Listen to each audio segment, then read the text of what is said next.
Hello, guys and ladies. Hey, have you looked at those Match.com questions that I provided for you? Two things I found out about my first week on Match.com as a free subscriber. I'll tell you about the subscriptions in my next video tomorrow. But for now, I want to talk about those questions because I challenged myself to do them after I had looked through the profiles. And we'll talk about the profiles more tomorrow. Let's dive into the questions. I think this will be helpful. It was for me. We start out with the first question, which is, I'll know I'm dating a grown-up when? Okay, this one's a little tricky because if you're not paying attention, the first thing you're going to do is go back in history and think about all the things that you don't want, all the things you didn't like before.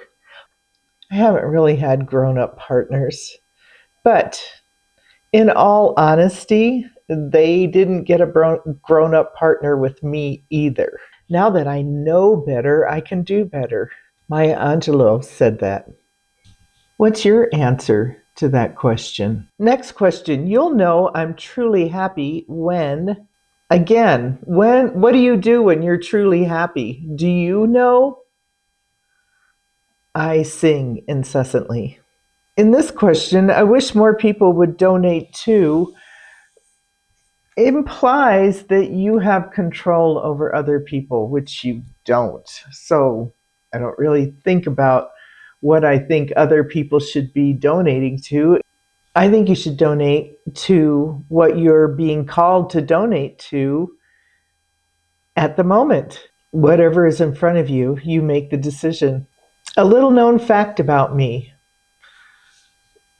Since I've been pretty public with everything that's been going on, and my most recent videos right here, I'm pretty public about everything. And if you Google me, you'll find I have a couple of blogs, and I have had websites, and I have various profiles. So it was hard coming up with this. One thing I'm working on improving. Well, when you're in front of a camera, as much as I am, you are working on improving things all the time. Posture, the way my shirt looks. Should I wear my glasses? Can you see me well enough? How am I speaking? Am I enunciating clearly? And those horrible facial expressions. I had no idea I had such judgmental facial expressions, or that's the way they come across to me. But I had no idea how judgmental my facial expressions are until I was in front of a camera. I'm working on improving that. Also, some of my voice inflections are the same way. Judgmental or less than kind or maybe challenging. I don't at all feel like that on the inside. So I'm working on improving connecting the inside and the outside and communicating better. You know, only 7% of our communication is words. So those facial expressions are extremely important. My go-to comfort show or movie is, okay, the go-to comfort show, you know, these really tell a lot about you. And when you think about answering them, think about how long you're actually spending watching those shows or movies and why you're spending so much time, if you are, or why you're not spending so much time. I watch a lot of British comedy. I watch a lot of Canadian comedy. Canadians are very interesting people. I love them. It's kind of good to figure that out because if somebody else is willing to answer these questions with you, you can match up pretty well. I can see this is like the simplified version of eHarmony. The last thing I laughed at, do you laugh Sense of humor is like one of the top things everybody wants in a relationship. And it's kind of essential for a relationship because you're dealing with another human, and us humans are weirdo creatures. 3 ways I care for others. This is a good one to think about how much you actually do care for others. Are they out of obligation? Are they out of need? Do you get something out of caring for them? Or do you do it just because there's no one else to do it? Kind of taking the martyr stance. It's important to know those things. Can't have two martyrs together, it's not going to work. Maybe one, but do you even want one? 3 ways I feel cared for. I've had guys just, we go on a date or two, and then they're showing up at my door. When was when did that ever become okay? It's scary and intimidating to most women, and you need to at least ask if you could stop by, if you could drop something off. You don't say, "Oh, I found your address on the internet. I was hoping," and I was so looking forward to this man continuing his sentence by saying, "I was hoping it was okay with you that I dropped off a dozen roses." Instead, he said, "I was hoping it was the right address."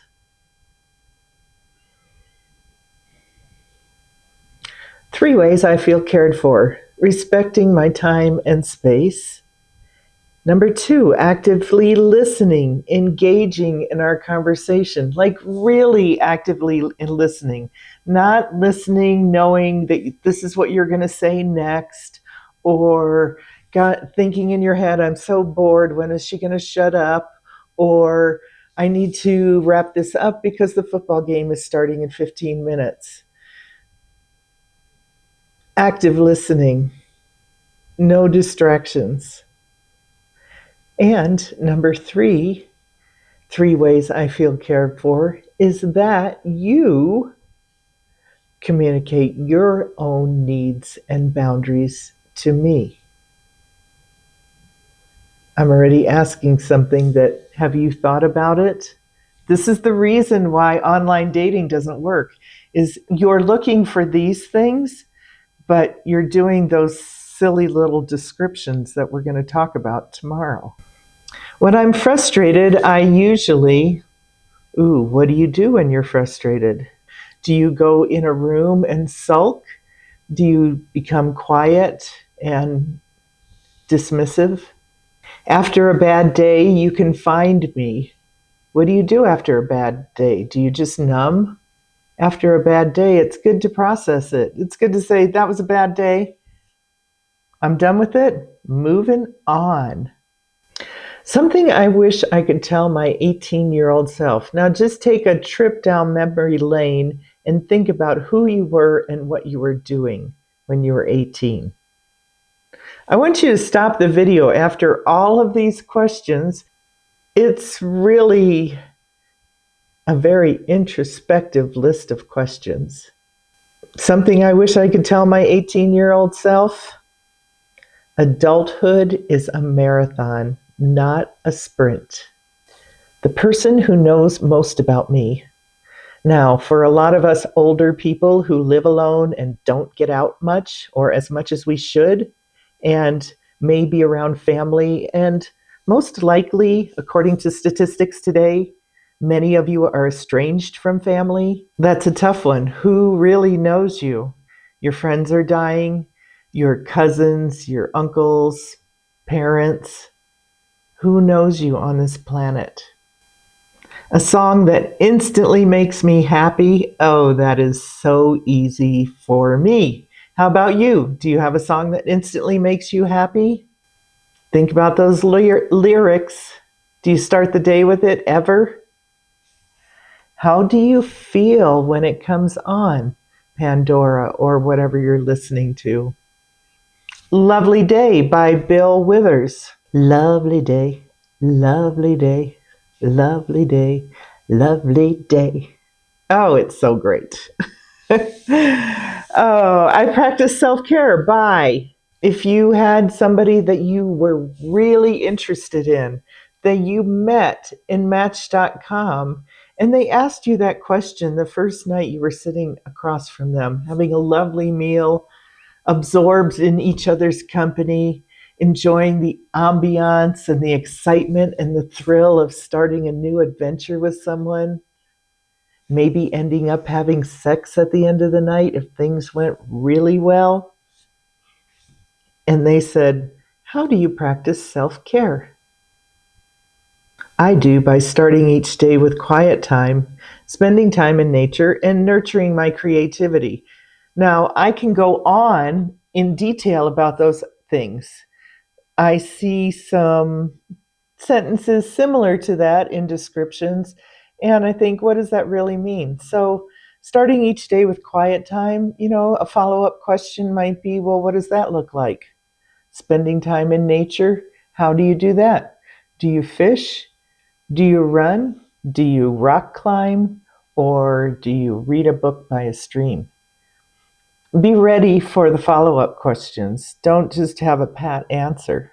For me, a good day isn't complete without. I have one of those Italian espresso coffee makers, and I love the experience of making a cup of coffee in there every morning. And that is the way I love to start the day. If I'm outside somewhere early in the morning and I don't have coffee before I leave the house, I love having my camping stove and making a cup of even instant coffee and having a cup of instant coffee first thing in the morning light. It's super special and it's something no day is complete without. Something I recently learned about myself. You should always be learning something about yourself, daily or weekly. Write it down in a journal so that you know that you're improving. Or don't write it down so you know that you're stagnating. Because improving keeps us moving. And moving, you know what they say about that? Move it or lose it. What are you doing? What are you learning about yourself? Even if it's something you don't like, at least it makes you aware of something you don't like. Then you get the opportunity to change it if you want. My go to party joke. Okay, this is for all you jokesters out here. If you can answer this with more than one joke, more than 3 jokes, you're probably using your jokes to hinder communications with others as a protection in a way. It's always good to have something to lighten the mood. I know other people that have great jokes, and it is a great icebreaker, and it does make everybody feel more comfortable talking to you. So that's a good one. My daily routine isn't complete without. If you can just think about brushing your teeth and washing your face and changing your clothes and making your meals, and you want to find somebody that's more interesting than that, you need to expand your horizons. However, if they're expanded and you have a daily routine and you say, oh, my daily routine isn't complete without doing my bike ride and my run and getting my 2 hours of meditation in and making sure all my meals are keto specific to my diet, you might be a little too personalized to fit anybody else in that schedule. So, where do you fit on that range? And what can you do to make it more friendly to have somebody come and join you in it? My best friend's elevator pitch for dating me is, you see this really hot woman, she's got it all together, and your best friend comes up to her, and what's he going to say about you? I actually had a friend say this about me. Years and years ago, I worked at a church. Yes, I did work at a church. And And I was kind of I was on the front lines, and I was very active in welcoming people and chatting with them and, getting to know people. And oftentimes, my friend who ran the bookstore for the church uh, had people come into the bookstore and ask who I was and what I did and where they could contact me. And she was always getting people that were interested in me, men and occasionally women too. And one day this man walked in and he said, "Ah, oh, I've just met the woman of my dreams. I am going to marry her." And my friend turned to him and said, "Is her name Alexis?" And he said, "How did you know?" So she was relaying this story to me, and she said, "Oh, Alexis, if we could just bottle your releaser pheromones, we would be millionaires," implying that I have some kind of scientific anomaly going on in my body that attracts both homo and heterosexual partners into my life. I think it's a great elevator pitch. Kind of fun. All right, next one. If I'm feeling hurt, I need. What do you do when you hurt? Do you shut down? Do you get angry? Do you get sarcastic? Do you get defensive? Do you get judgmental? Do you leave? If you're going to have any chance of having a second date or a third date or a fourth date, at some point you're going to have to deal with things that might upset you or anger you or frustrate you in some way. How are you going to respond? It's good to have some pre-planning in that area. Just saying. My unconventional date idea is, if you Google unconventional date idea, you can find lots and lots of ideas. So to me, that's not really unconventional because so many other people are doing it. But there are a lot of unconventional ways to have a date. There's just so many different things you can do. I think it's not really unconventional as much as it is something to show that you can be creative, and you don't have to go through that same old strategy of going out to dinner on Friday nights. If that's all you want, that's great. But if you want something more, if you want some adventure or excitement in your life, you also need to be willing to look into what kind of excitement and adventure is out there. So my unconventional date idea is meeting in a city or town that neither one of you have been to, researching that town before you get there to find two places that you would like to see and one place to have something to eat or drink. This gives the other person an idea of what kind of traveler you are, what kind of adventurer you are, how much you're willing to research, what kind of food you like, and if you're up for the unknown. That covers quite a bit for one date. I wouldn't say it'd be a first date, but it would be an unconventional date. That's just the first half of the questions. How did you do? I'll leave them down below. And really, seriously, this is most of the reason why